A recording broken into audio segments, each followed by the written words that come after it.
party or even their institutions. The general overview about this program tonight will be first, we're going to have a review of the data, learn about the issues, legislative battles, at least some of them, just to set a little bit of a framework of this conversation and hopefully stimulate some ideas in your own and questions. But it's awfully hard to cover all of those things with a complicated topic like this. Then we'll have a discussion with the panelists. I'm going to introduce them in a moment.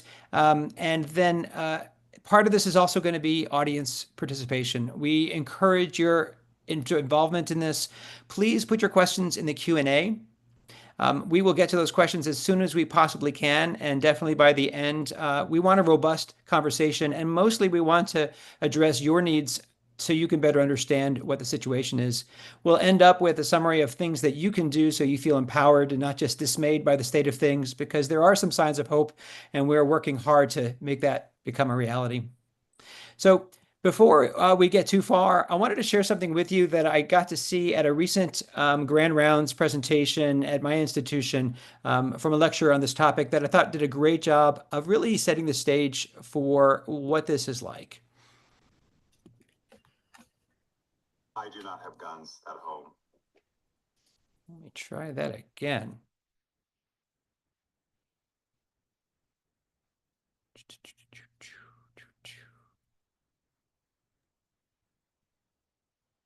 There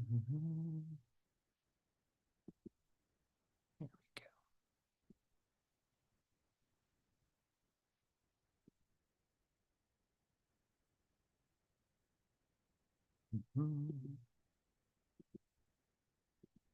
And if that does not work, that is okay. We will move on if it does not. So let's see, give it one more try. I do not have guns at home. Yeah, we have a shotgun at the house. Must be a bandwidth problem. When I was a kid, I would never have a gun in my house. I think we're going to move forward from this if it doesn't work well. As a single mom, I do not have guns at home. Yeah, we have a shotgun at the house. I've been shooting. Yeah, I'm just going to move forward. That's okay. This is a video that the Ad Council put together. Is very powerful, but unfortunately not playing right now at the moment. I'm just grateful that I actually have power, which I lost literally 5 minutes ago at my house. I feel really safe and secure having a gun in the house. Every day when I drop my daughter off at school, the thought of my daughter not coming home. We disagree on a lot of different things, my wife and I. Guns don't kill people. People kill people.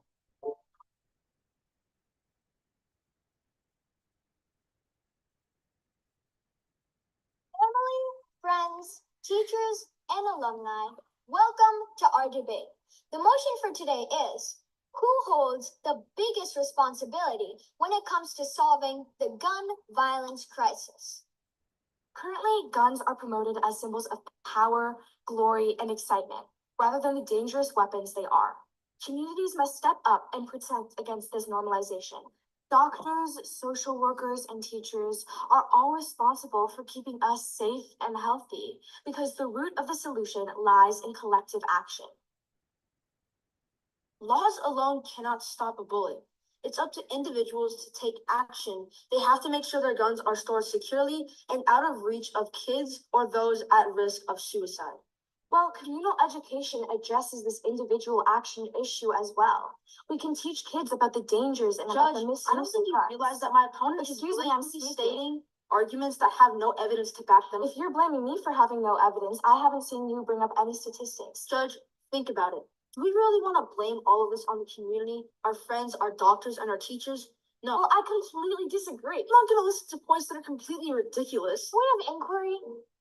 Do you guys even realize that the #1 killer of children and teens are gun injuries? And it's not just mass shootings, it's homicides, unintentional injuries, and suicide. Why are we fighting about this? With so many people stuck in their views, we're not talking about it altogether. Is figuring out who to blame really solving the problem at hand? We must set aside our differences and embrace open conversations with everyone. You're probably starting to realize now, this is not a debate. This is a message to you all to start a conversation right now. We yield our time.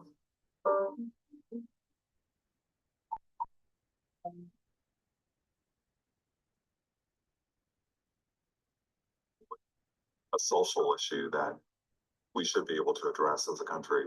There is no adult in this earth that wants children to die. We need to stop fighting about who's right and wrong and start focusing on the health and safety of our children. It's a wake-up call for adults to be adults. I hope that we come together to find a real resolution that works for everyone.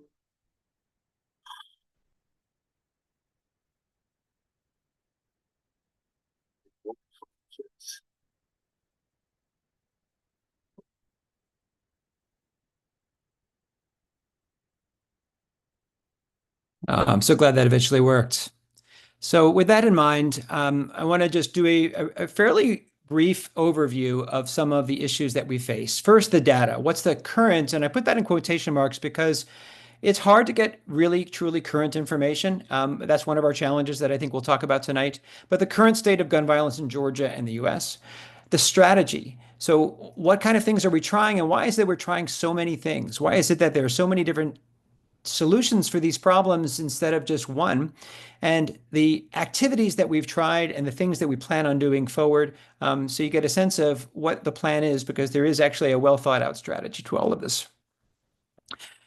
There was a study done recently, actually, from the Emory School of Public Health. The Rollins School of Public Health surveyed over almost 1,000 parents in Georgia about what their top concerns were. More than 60% thought that their kids were not as safe in schools now as they used to be 10 years ago. And overall, they ranked gun violence as the number 4 concern they had for their kids. This by itself is pretty stark, but when you drill down to the data a little bit more, you find out that the parents do differ depending on their background. When you ask parents who identified as African American or Hispanic, gun violence was actually the number 1 concern that they had for their kids. So where does this come from? Why are they so concerned? What are the facts?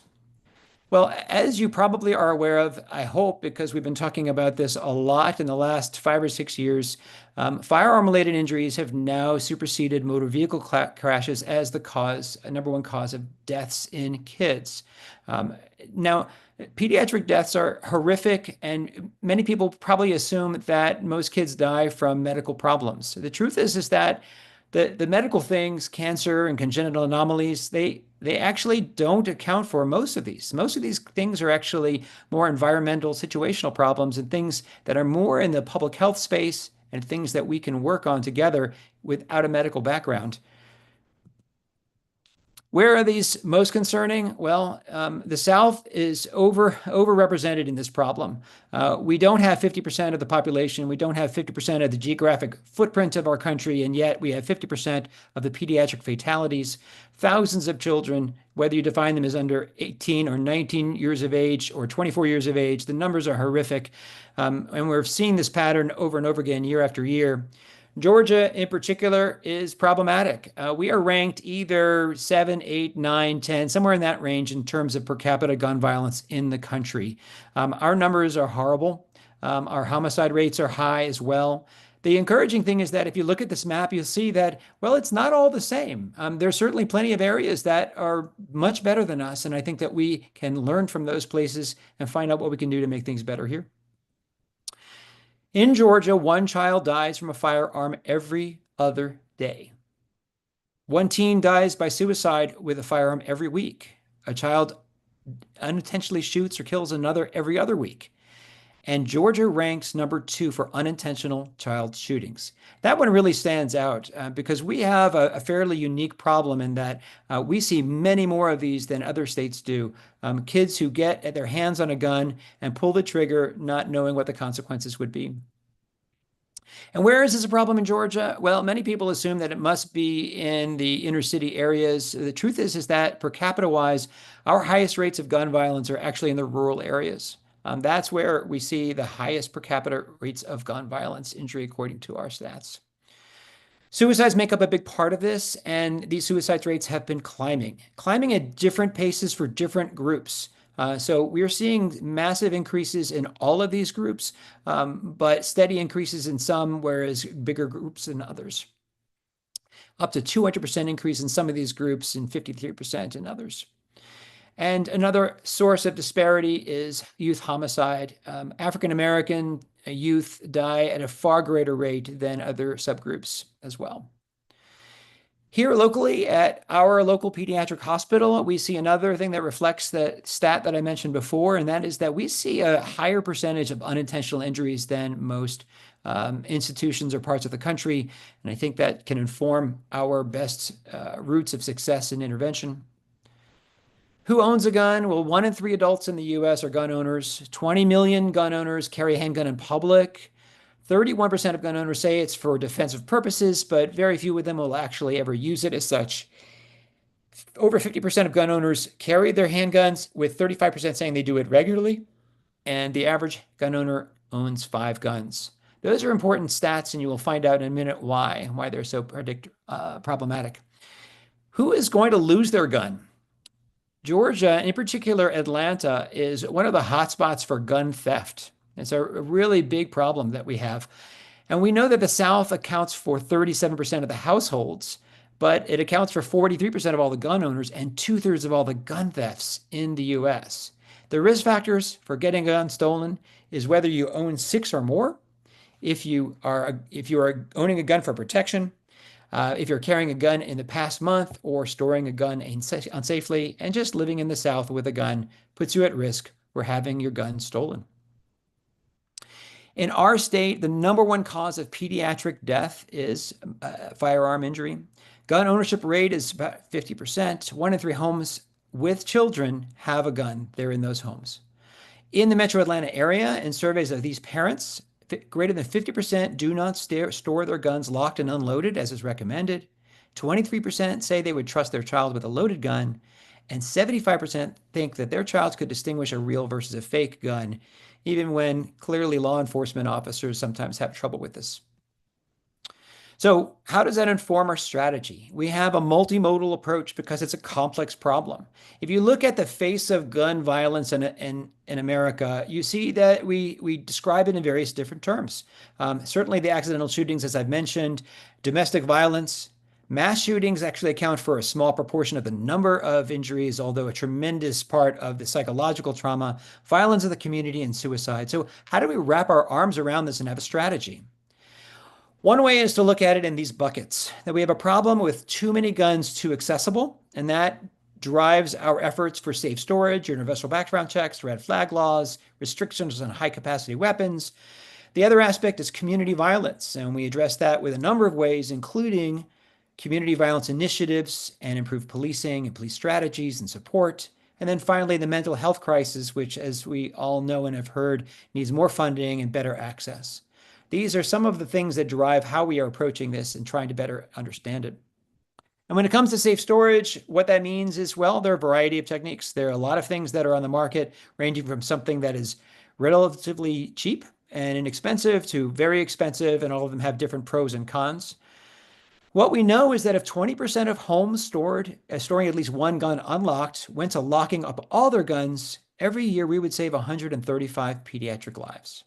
And 323 pediatric firearm injuries would be prevented. 39% of parents think that their kids don't know where the gun is stored. But when we survey the kids, it turns out that nearly 3/4 of kids who are between the ages of 5 and 10, and nearly 80% of the kids who are 10 to 14 know exactly where the firearm is stored in their home. And finally, we know that homicide has increased by 3 times in homes that have a firearm. We also know that we are seeing spikes in suicides. Suicidality is an epidemic in our country and in Georgia, and it increased by a factor of 3 to 5 times in homes with a firearm. Youth suicides result in fatality greater than 90% of the time when firearms are used. Certainly we see other modalities, but they are far less lethal. All right, so finally, what have we tried to do? What's been tried? Where can we go? Where are the solutions? Well, we just had an article published just 2 days ago in JAMA Pediatrics. This was an NPR Today. It found something that we actually knew about already, but confirmed in this journal. And that is that if you look at the association of firearm laws and pediatric mortality, there is a strong relationship. The better the firearm laws, the reduced pediatric fatality that we see. Unfortunately, Georgia does not have the many different kinds of legislative efforts that states that are effective at this have implemented already. That's our challenge. It's not for lack of trying, though. Our representatives have put forth a number of different bills, 15 to be exact. I'm proud to say that the most of these are either sponsored directly by or co-sponsored by our DeKalb delegation, addressing all of those aspects, all of the interventions that you see working in other states. Sadly, these bills typically get left in committee, never to get even a hearing. Those that do sometimes get hijacked and turned into a bill that's actually just the opposite of a gun safety bill. So we've had some challenges. Now, on the brighter side, I will say that this year, for the first time, we had a Republican co-sponsor. One of these bills, HB1, got a Republican co-sponsor. That's a good thing. We've also seen some movement on some of the other issues, such as tax credits. These things often take many cycles to break through. We are encouraged by some of the signs, but it is frustrating to not see it go faster. There are, of course, non-legislative approaches as well. So in the medical world, there's something that my colleagues at Children spearhead. This is Dr. Fraser Doe and her team on Ask Day, encouraging physicians to ask about gun safety in the homes and giving away literally thousands of different safe storage devices at a variety of different events. And of course, the general effort to get people comfortable with the notion of asking their friends and neighbors, hey, do you have guns at home, before you send your kids over there? Really trying to change the culture on multiple different levels. And then finally, just getting people to think about this in a kind of a common sense way. Do you store your medications safely, or are they just out and about? If you store those safely, if you're worried about your kids getting into a laundry detergent packet, wouldn't you want to take that same approach to firearms? So a number of different ways that we're trying to reach people about these key issues. Overall, zooming out, the big picture is this. There is no one thing that seems to be the success story, but through a multimodal approach, we might make some progress. We certainly need to keep at it at the state legislature, in the counties, and the municipal governments, to develop relationship with these leaders, to support our allies at election time, to remind everyone of the importance of the issue, and we do that. We also need to work on education, public awareness, and advocacy, and we need to enlist supporters in the community, specifically faith and business leaders. Everyone has a part to play in this. But for tonight, I'm going to stop there, and I'm going to turn it over to our panelists and just start introducing them one at a time. And what I've asked our panelists to do, and I'm going to just call out a name and I'm going to ask them, I'm going to tell you who they are, but I really want them to tell you about how they got to this place, why it is that they are so passionate about this cause. And the first person I'd like to call on is Heather Hallett. Heather is our champion of gun violence advocacy here in Georgia. She has done this remarkable job of cohorting 30 different plus organizations into a coalition, and I don't know that there's anything quite like it. And she has been a force of nature keeping this boat moving forward. Heather, thank you so much for joining us. Absolutely. Thanks, Mike. And thank you for sharing all of that information. And I will be very quick. I have been doing some form of advocacy for what I sometimes try to avoid calling common sense gun laws. I don't want to offend people, but the laws that we know will reduce fatalities and injuries and have been proven to work in states across the country for the better part of a decade. I think for me, one of the most, I don't know if you guys remember this, but one of the most clear moments and sort of a spur for me was when Philando Castile was shot. He was in Milwaukee, and he was a Black man in a vehicle. He was pulled over for a regular traffic stop. When he was going to get his registration, his license and registration, he was going into his glove box and told the officer, I have a gun. The officer was frightened. Philando Castile was frightened. And the presence of that firearm made the situation, it was just so clear to me that it made both sides frightened. And Philando Castile was shot and killed by the officer. But it was very striking to me just that that gun did not make anyone safer. And that was brought me on a path to advocacy. And, what I would like to say about organizing here in Georgia, I think Mike has laid out very neatly that there's a huge problem. Guns are the number 1 cause of death in children in Georgia and across the country. And there are very clear solutions. The article in the Journal of American Medicine shows that Everytown and Giffords they have nice tools that show the relationship between gun laws and rates of gun violence in states. But there are very clear solutions. A secure storage law, if we implemented, is generally associated with a 30% reduction in childhood firearm injury and death in a state. 30% is a big number of children's lives that we could save. And the other issue is that we've got this huge gap between public opinion. Most people support that. Most Democrats, most Republicans, most gun owners support something like a secure storage law, but our public policy does not reflect that. And so what I have been attempting to do is to bring organizing and organization to that issue. We have a lot of groups who, like I said, support the notion that we can have these laws that will save lives in Georgia, but we have not been very good about being cohesive and singing from the same songbook and concentrating on the areas where we can apply public pressure. So that has been where and why I have stepped in with, and really it's the coalition of all these different groups, Georgia Majority for Gun Safety. We're just trying to bring a little bit of an organization so that we can be more effective advocates.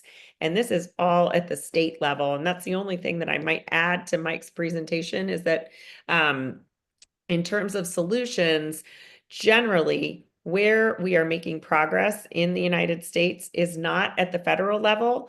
As if anybody is following along right now, there was some progress during the previous administration, and much of that progress has been wiped out in the current administration. I can't predict the future, but I can see those cycles continuing. We have had universal background check legislation at the federal level for,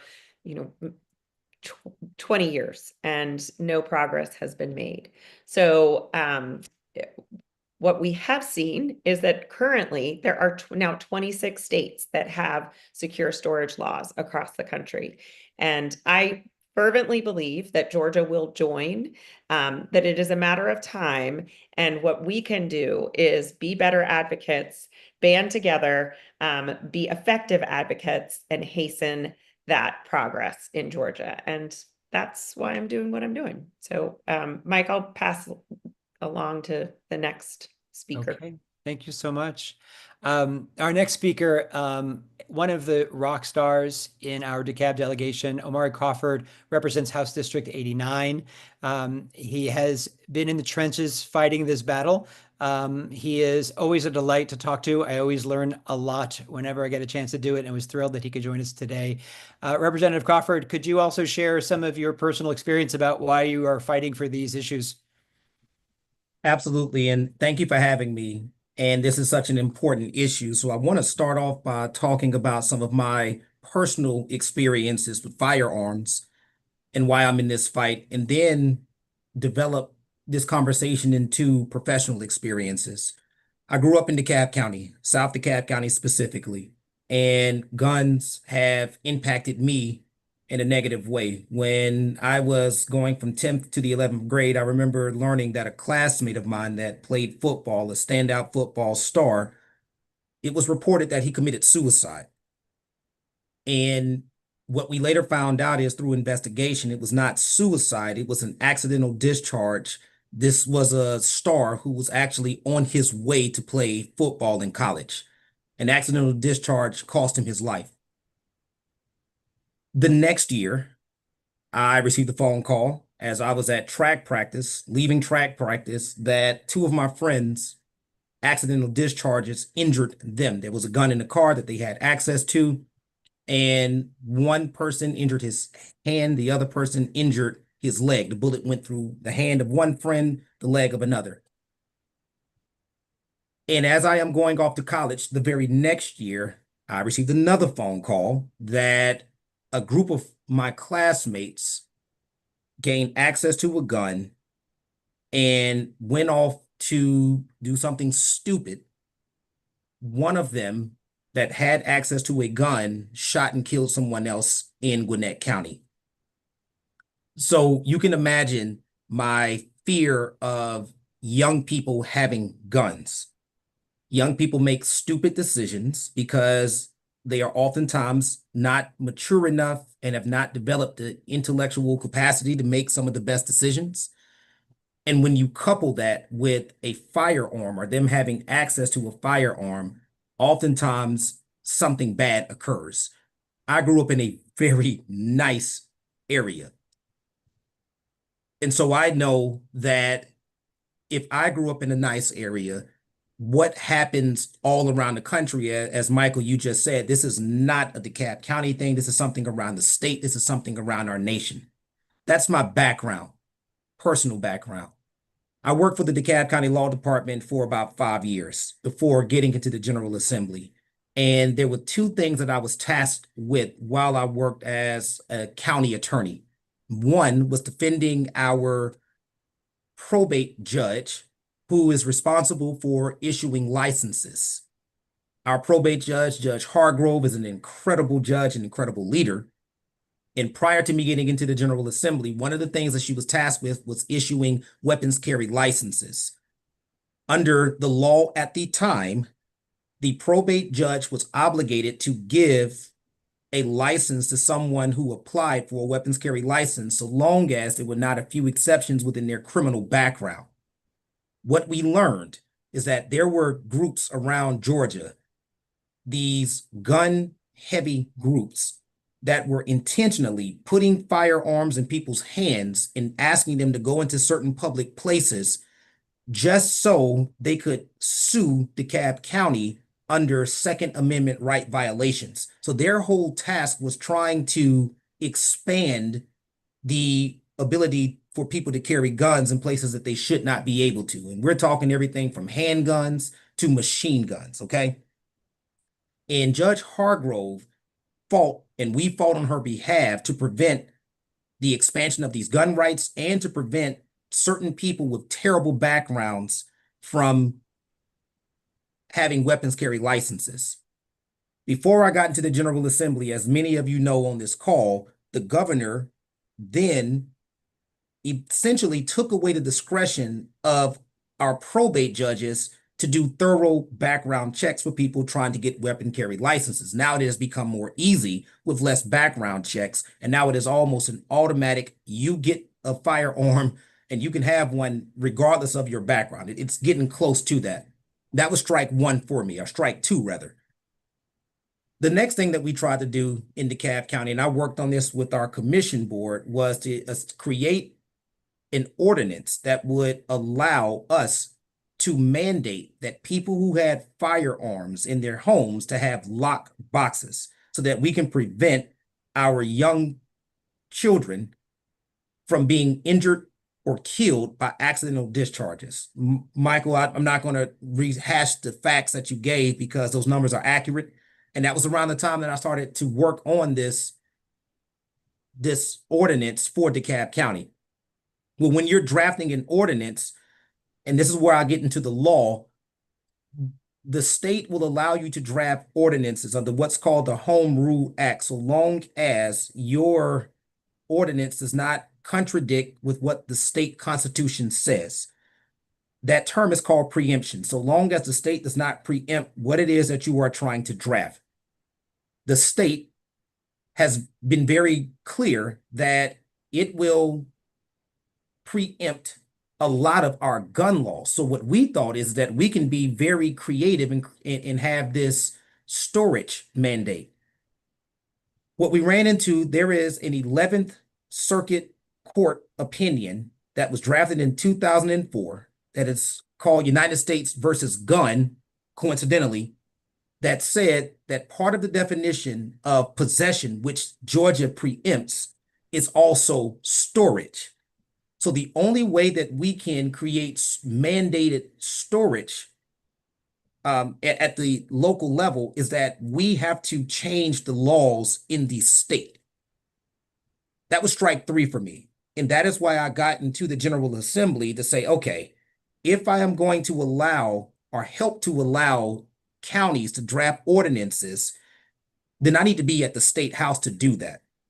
I came down to the state house, and my next door neighbor, coincidentally, is Michelle Au, another rock star that's not in the DeKalb delegation, but someone who has been the drum major for gun safety legislation. And when we met, it was automatic chemistry because she had heard of my background and I heard of hers. So we sat down and talked, how can we start drafting legislation together? She has a bill that I think is an incredible bill that does not mandate safe storage, but what it does is it will criminalize someone who does not safely protect their firearms. And that law is consistent with what we have in other areas. I believe either Michael or Heather, one of you just talked about certain attractive nuisances where if you have a pool, for instance, in your house or something that can injure a child, and if you are not responsible in preventing that child's injury, then you could be criminally liable. Well, this law that Michelle Au drafted and sponsored that I'm a co-sponsor on, it falls in line with the other laws. So there's no reason why this would be unconstitutional. The question is, how do we have a meaningful hearing where we can get this to the House floor? We have gotten close. Heather mentioned that right now we have a Republican that is a chairwoman, Sharon Cooper, and I'm going to say her name because this is public knowledge. A chairwoman did co-sponsor House Bill 1, the bill that I'm referring to. And that was a huge thing that she co-sponsored this bill. Let me tell you where I think we go from this and why there is a need to become very strategic in what we're doing. The bill that I sponsored would do almost the same thing, but it would be for cars. If you are irresponsible and you don't have your gun in a lockbox and your gun is stolen, then there could be some small civil penalty for your gun being stolen. In other words, let's hold gun owners responsible. We are not interfering with your Second Amendment rights. We can't do that anyway because the United States Supreme Court, under a case called Heller, has already said what we can and cannot do in the states on how we operate, possess, and transfer our guns. So we want to be creative at the state house, and we need to have more, again, meaningful hearings. We are getting close.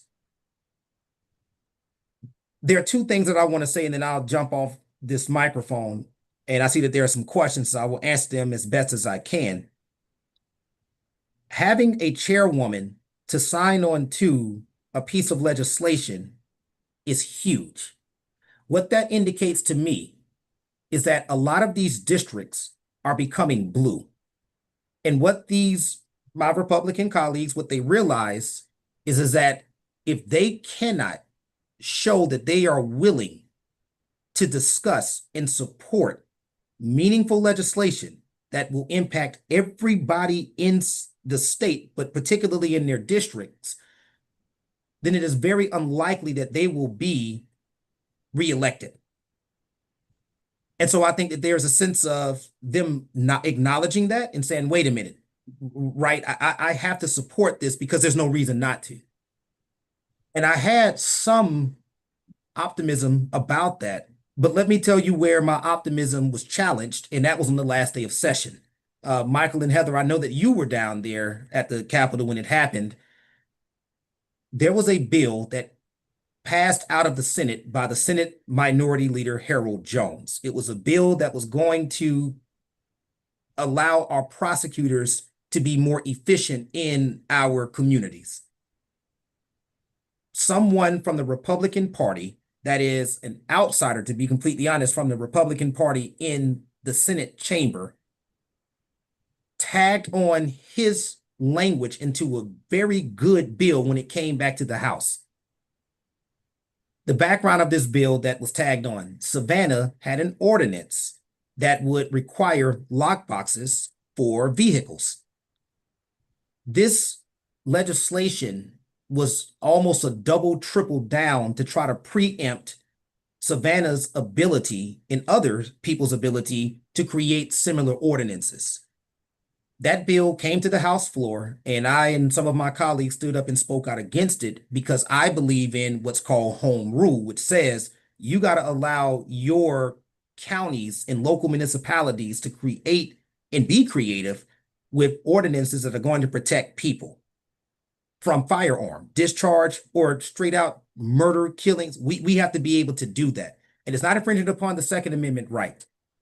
Unfortunately, like all things down at the state capitol, when the dust settled, and I hate when this happens after I stand up and speak, a Republican or many Republicans came to me and they said to me, we agree with every single thing that you said, your legal knowledge, we saw it and we respect it, but we're still going to vote partisan. That's the most disheartening thing that I've ever heard down there, and it happens all the time. And I'm sorry, that lets me know that I need to stop talking. My light is going off. Sorry, guys. I will wrap up very quickly. My challenge to everybody on here, DeKalb County is blue as blue can be. And I love the support that we have from DeKalb County. What I want us to start doing, and I push for this, how do we help out our brothers and sisters in different counties where there are vulnerable seats in the Senate or in the House where we could really flip a few seats? I always ask people, think a little bit outside. If we're talking Cobb County, Gwinnett, because again, to have a chairwoman to sign onto a bill where we know that her colleagues in the Republican Party were probably not happy that she did that, that lets me know that they understand if they don't start helping us to get some of these common sense laws passed, that their seats are in jeopardy. So let's continue to put the fire to them. Thank you all for coming to the Capitol as often as you do. I love seeing you down there. You energize us. Keep doing that. And let's figure out how, as we move forward, we can pass some legislation in Georgia. I think we're really getting close. Representative Crawford, I hope you don't go anywhere. I do I'm want here. to move on to give our next panelist an opportunity to speak too, because we have so many different perspectives, but we already have some good questions in the Q&A, and I encourage everybody, please keep on putting those in and we're going to get to them. I am thrilled to introduce our guest speaker who's not from around here, although some people have thought that he and I are related. I'm not sure where they're getting that from.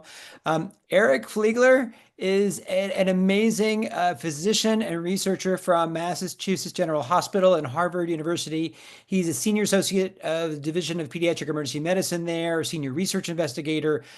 He is involved with the Gun Violence Prevention Center at MGH. He has authored dozens and dozens of papers on the topic of gun violence, so many different manifestations, and he's actually the mentor of some of my colleagues who are doing some amazing work right here in Atlanta. I got to meet and spend some time with Dr. Fliegler at a recent legislative effort in Washington in April, and he was gracious enough to join us tonight. So, Eric, if you could please introduce yourself and share why you're here with this issue. Mike, thank you very much for having me. It's really a pleasure. One of the things that I always enjoy is an opportunity to talk outside of kind of the immediate circles where I live. And I actually just got back from firearm conferences, both in Texas as well as in Denver. And I think this is a subject we can all approach across the country. So as Mike said, I'm a pediatric emergency physician, and I'm a trained health services researcher.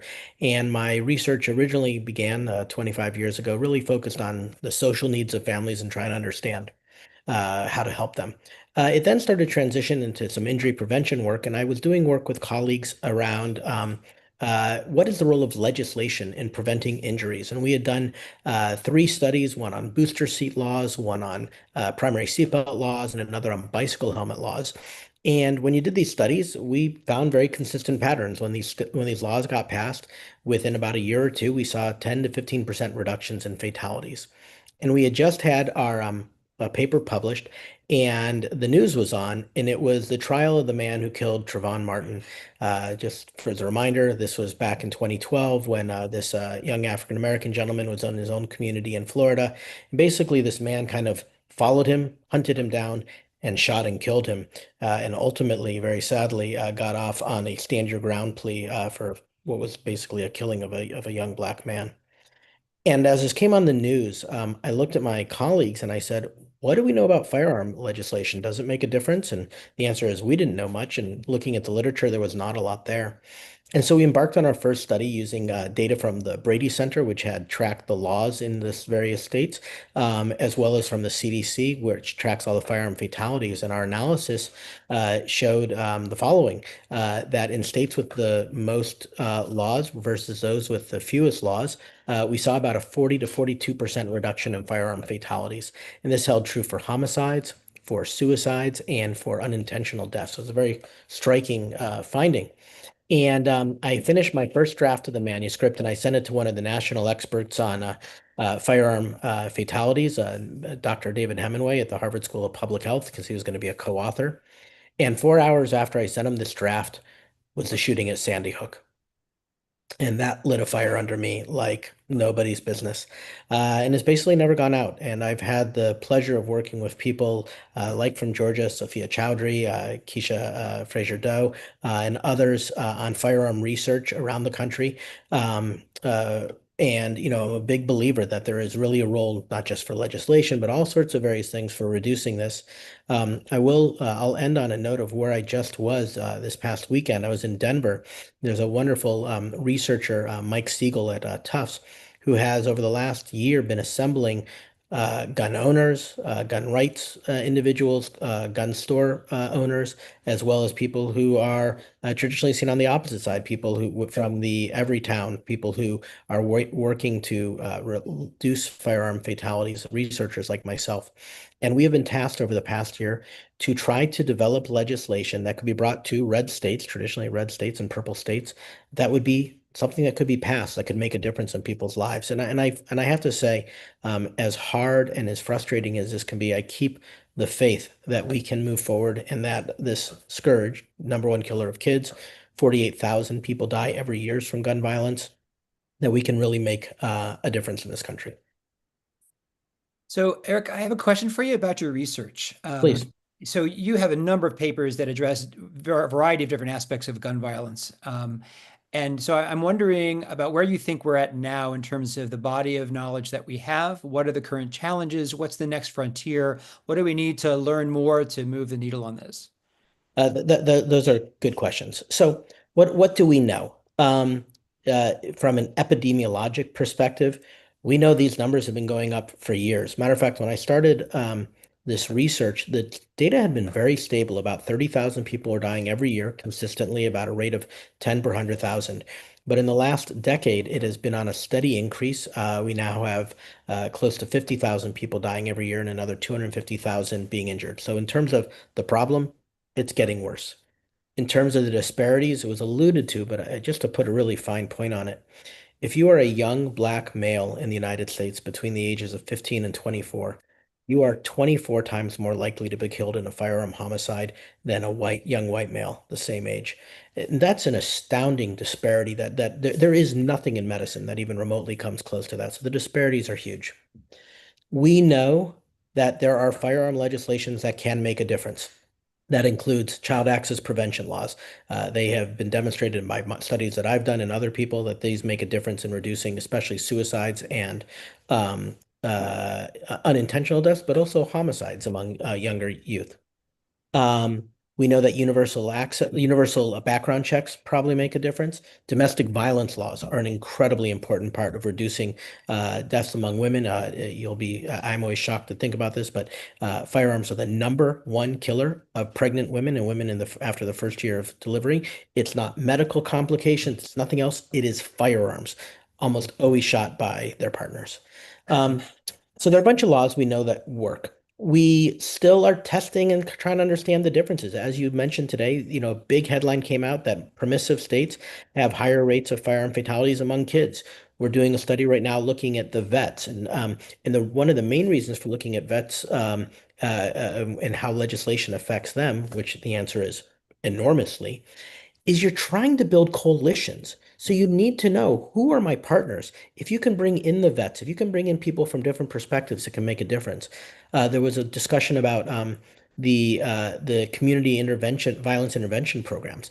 These have been showing tremendous promise, but sadly, they have just in the last month been utterly gutted across the country, with hundreds of millions of dollars removed from what have been demonstrated to be effective programs. Likewise, the CDC, as you all being down in Georgia are well aware, has had its injury prevention center just destroyed. And so our knowledge is going to be really hampered, and not yet alone the funding. So there's still a lot that needs to be done. Absolutely. We've had a number of questions that seem to have a theme, and that is about how do you talk to people about this issue? And so I'd like to get an answer from each one of you in no particular order about how you approach the conversation when you expect resistance. And so, for example, Representative Crawford, it might be with your Republican colleagues. With Heather, it might be, somebody who's there at the Capitol who you want to just get a foot in the door and have a conversation. Eric, it might be, a patient that you're talking to, a family member. People want to know, how do I talk to people in my area? I live in a rural area, red area, whatever that means. What are your techniques, your approaches to that? Heather, can I start with you? And just what do you try to do when you have these conversations? Yeah, absolutely. I did not answer those questions in the chat because I do feel like it's an important and big topic, and it's something that's crucial to our work as a coalition. But to be honest, I really think that it's just having these conversations. I will kind of save my discussion about talking with Republican legislators, which is really what I spend most of my time doing. As much as I love Representative Crawford, I don't really need to spend a lot of time talking with him about this issue. Who I need to be talking with are, his colleague, Representative Clint Crow, who is the chair of the Public Safety Committee in the House, in the Georgia State House. But when you are talking with regular people, we can all, and this is true when you're talking with Republicans, we can all, I think, agree that reducing deaths is a goal, right? So you can start from your shared goal. And the data shows that most people, most Republicans, most gun owners support these foundational gun safety laws. And everything that we are supporting at Georgia Majority for Gun Safety are, they're the heavy hitters, meaning that they have proven results in reducing rates of gun violence in other states. And, it's very hard to argue with a piece of legislation that has been proven to reduce childhood death and injury by 30%. And I don't think that you get a lot. I mean, you can talk to very, strident pro-guns. I love my guns. I love the Second Amendment. And if they're not, policy wonks, when you present that information to them, they're not going to argue with you. Now, the policy wonks, the legislators, they have their framework and the way they talk about it.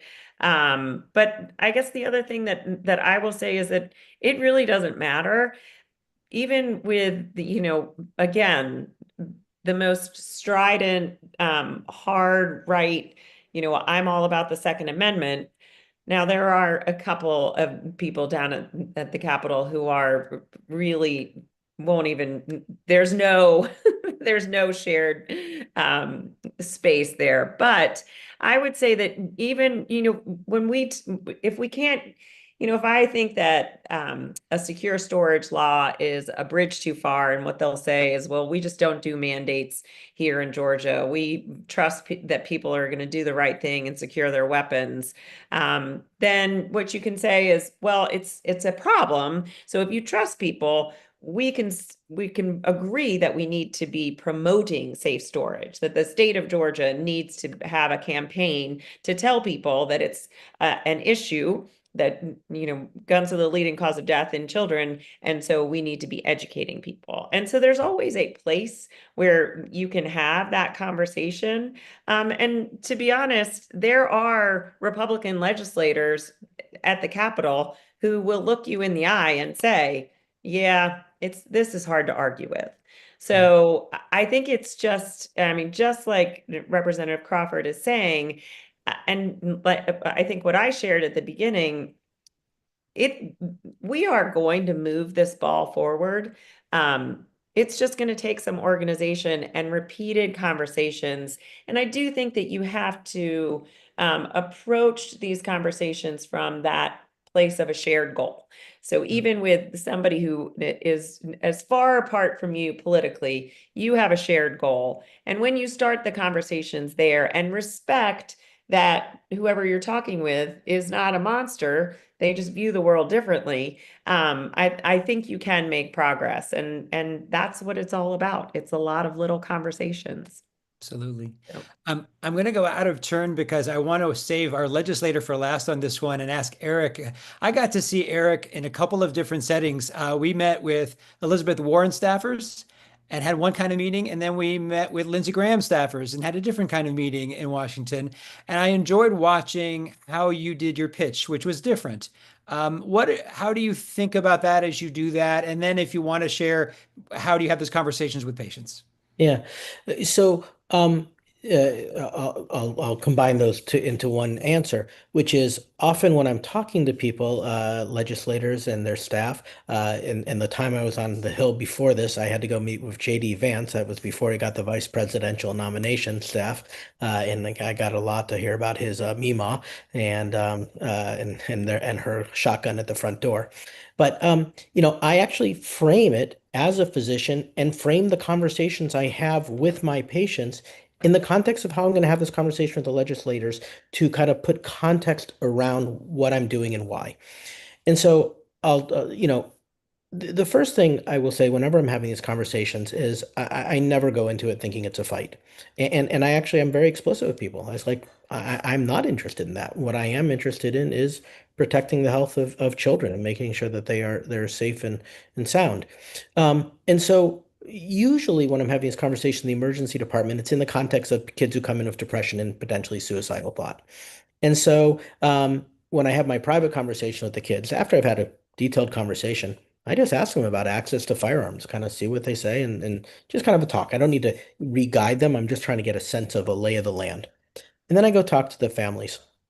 And when I talk to them, where I start is a very safe and easy place, which is I talk about medications. And I talk about, in the setting of their child thinking about hurting themselves, the importance of locking up those meds. And I remind them it's not just the kids' meds, it's their meds. It's the Tylenol and the Motrin. And we talk about how to get access to containers for locking those up. And then I make a gentle transition. I said, and in the context of thinking about how to protect your child, I'm wondering, is there any access to firearms that they could get to in the home? And I just kind of watch and see what happens. And the other day, I had a very classic example that's very similar to what I've had in the past, where the mom kind of goes quiet and she looks at the father, and the dad says, "Yeah, we have guns, but they're locked up." So he's already, doing my job for me. I was like, "That's great. That's wonderful." I said, "By any chance, and it was a 16-year-old boy. I said, "Does he know where you keep them locked up?" And the dad says, "Yeah." I said, "Okay, sure." It's like, "And by any chance, would he know how to access that safe where you have them locked up?" And the father went silent and he goes, "Yeah." And he looks at his wife and he goes, "We got to get these guns out of our house." And it's the framing of it and trying to get them to come to there. The most common statement I hear from families is who have guns is, "I hadn't thought about it like that." And that makes sense because actually over 80% of people who are gun owners say they have it to protect their home. and they're not contextualizing about the potential risk associated with having it in the home. If you look at people who study this, the data is unequivocal that it is actually a higher risk for your family to have a gun in the home for protection than actually trying to protect yourself in terms of people who can die. But getting them to come along there is really key. Now, there are people who are going to say to me, I am not having this conversation. And that's fine. I just say, I understand that. This is why we had it, and we move on in terms of that. When I was in Texas last week, there's an incredible pediatrician by the name of Sandy McKay who does really great firearm advocacy work. And she told this incredible story, and I think this is very important for Georgia. She wanted to introduce a bill that was going to help people who have suicidal family members how to get the guns out of the home. And of course, one of the challenges is where do you put your gun? And gun stores and gun ranges are a great place to bring them potentially. But there's a problem. Those gun stores and gun shooting ranges have the potential to have liability associated with holding that gun. And so she wanted to put together a bill that would shield them from the liability. And she went to the two most liberal, literally identified as two most liberal members of the House in Texas to get their co-sponsorship. And then she went to the two most conservative members to get their co-sponsorship. But she didn't push it as a suicide prevention bill, which is how she did it with the Democratic members. She pushed it as a liability protection thing for gun stores. Not only did those 4 people become their co-sponsors, it passed the House 140-0. Wow. So this notion of trying to understand different people's perspectives and bring them together, I think, is really important. Absolutely. Representative Crawford, we would love to know how to talk to legislators from a legislator's point of view. I think a lot of volunteers who come to the Capitol are just want to fight and are just pent up with anger and emotion. And that's probably not the best way to convince anybody of anything. What are your tactics? What do you find most effective with your colleagues? And what would you recommend for us? Thank you. And I want to start off with what you just said a second ago. Being angry, I think, is natural. And a lot of us are going to be angry when things happen. I think one of the most difficult things about being a politician, and if anybody wants to be a public servant, it is that you have to remain, to a large degree, even when the most disgusting things happen, imperturbable. You just have to almost just kind of grind your teeth, have short-term vision, and then see what you can do next, because there's always another challenge.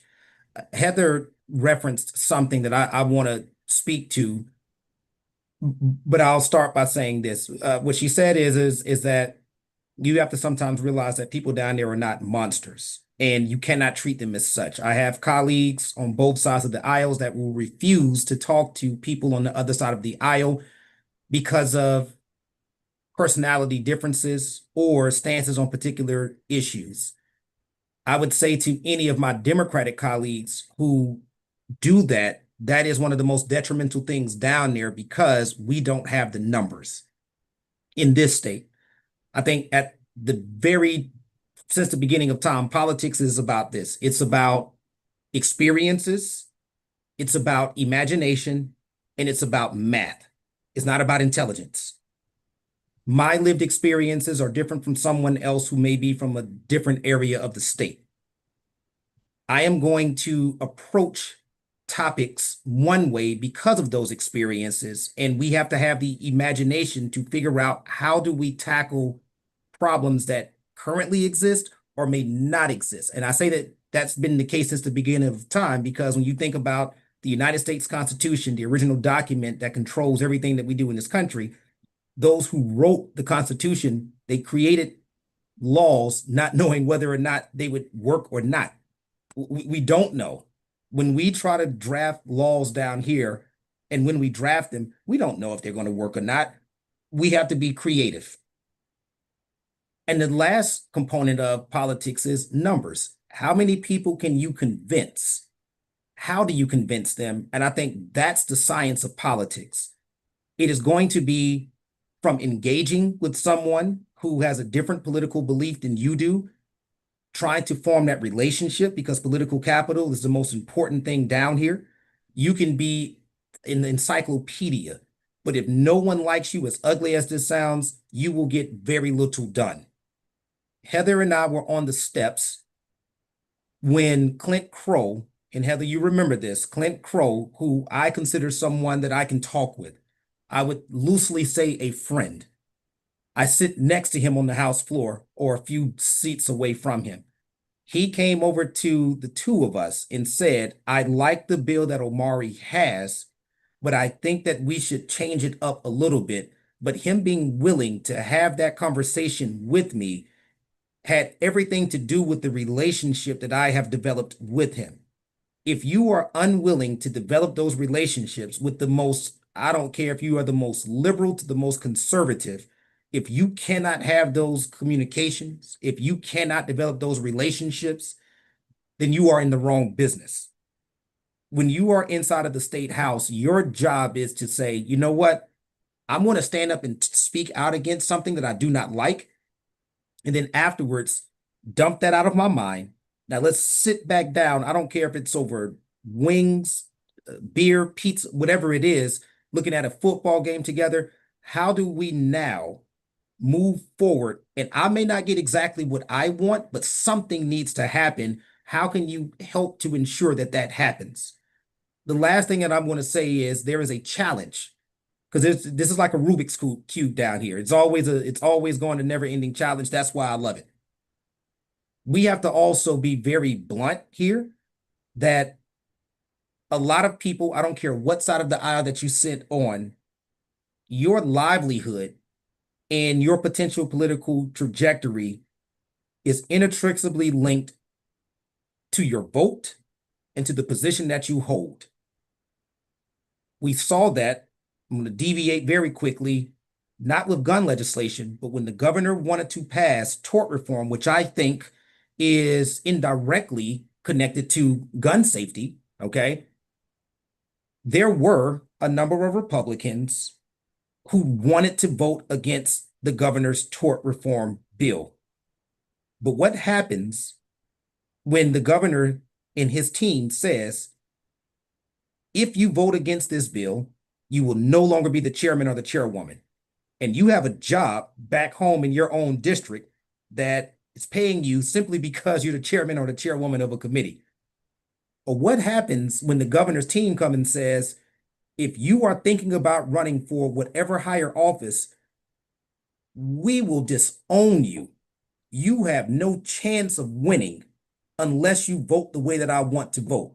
So even if you truly believe in something, when your livelihood is linked to a position or a vote, there is no reasoning that you can have with that person as long as they are afraid of what they may lose should their vote not go the way that the party wants.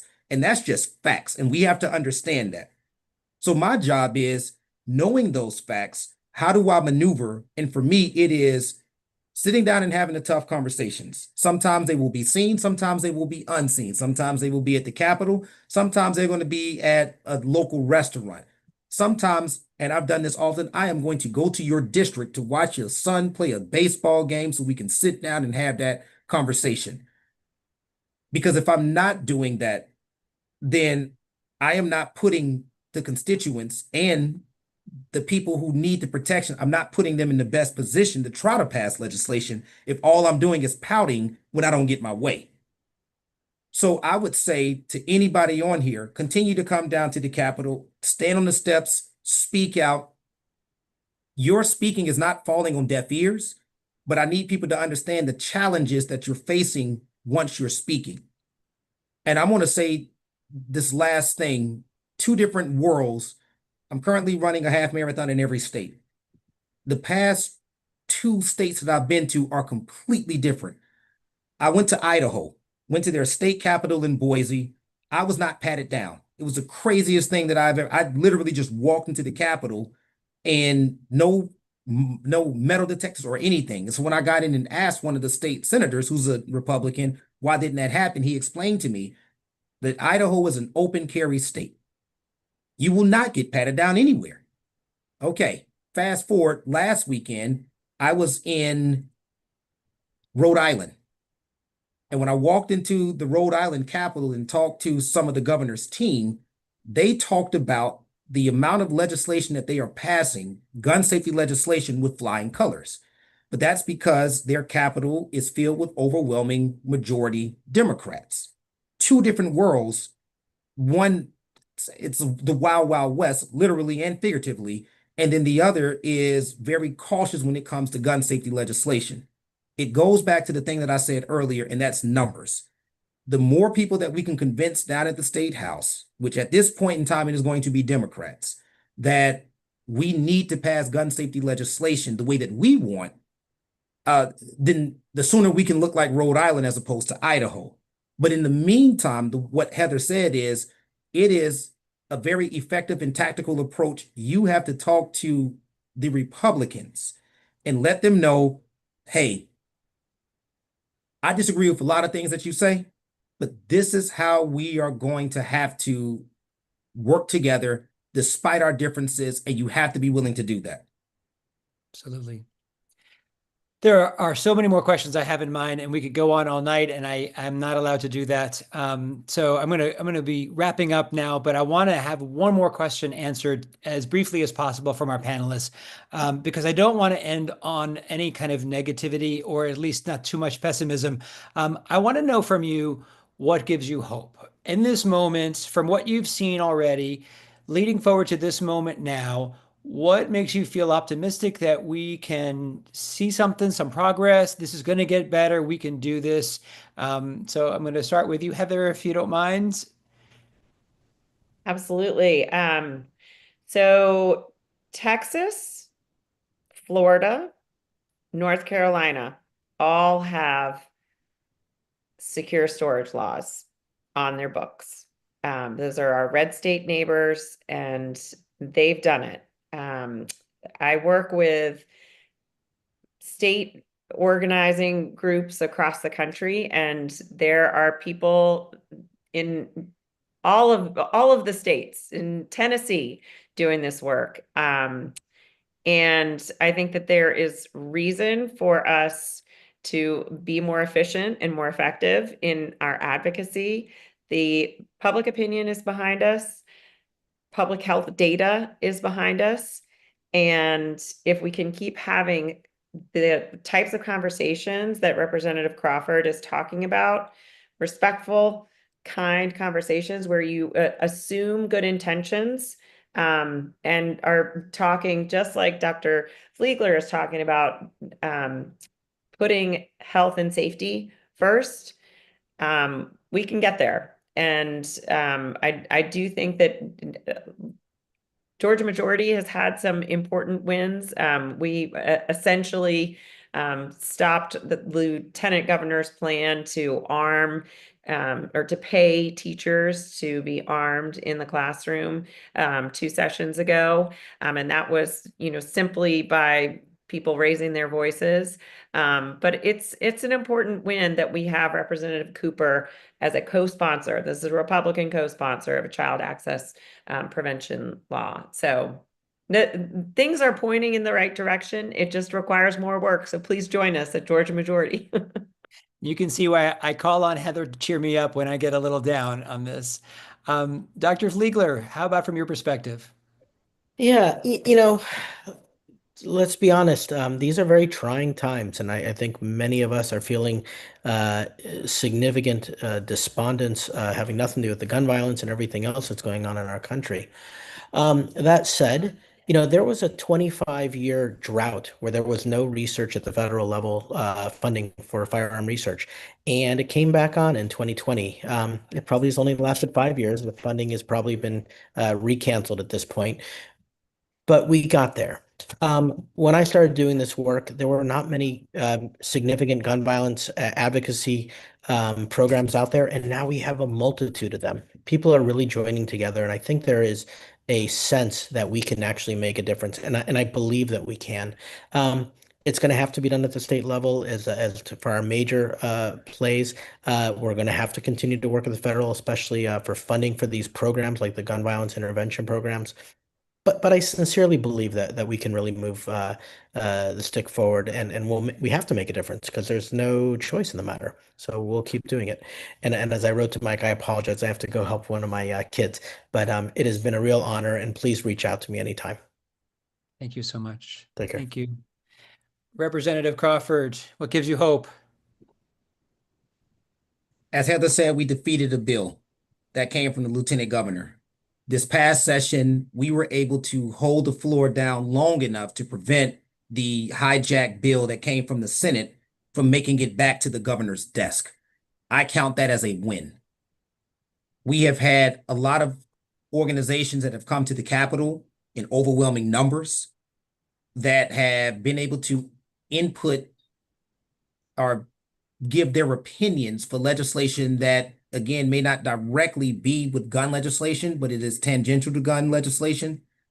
For instance, the Speaker of the House was one of the co-sponsors of the bill that dealt with school safety. And while it did not specifically say firearms in that safety bill, it will help indirectly students that may have access to firearms, that may need mental health support for firearm accidents. We are getting closer and closer and closer to having these conversations. When I first came in, and I've only been in for 3 years, there was not even a conversation. The legislation, as a set in committees, they collected dust. Now we are actually, again, Heather as my witness, talking to a chairman that says, Omari, I like your bill. We may need to tweak some things, but I am willing to sit down with you. Let's tweak these things. Let's have a meeting and figure out how we can do something to help. That was not a thing when I first came in. So it is because of your advocacy. You guys, I see you down at the Capitol probably more than our governor, okay? It is because of your advocacy that we are moving closer and closer and closer. So that's what gives me hope that I have seen big change in 3 years. And I am optimistic that as some of our metro areas are becoming more and more diverse with an issue like the one that we're speaking about that impacts everybody. It is a nonpartisan or bipartisan, any way that you want to spin it, issue. And I think, as I'm going back to someone like Sharon Cooper, a very powerful chairwoman down here, her realizing that she has to sign a bill, I think has been something that has not only been helpful, but it gives me hope. Absolutely. I'm just going to add on that we also, the Senate, Senator Emmanuel Jones hosted or chaired a study committee on safe storage last year.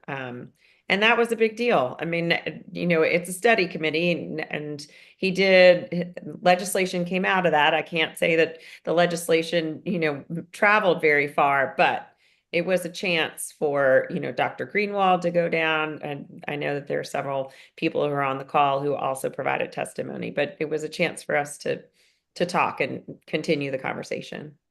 Yeah, absolutely. Well, thank you. Thank you so much. I have a few concluding things to share with you all before we let you go. I know that they've been doing a great job of putting things in the chat.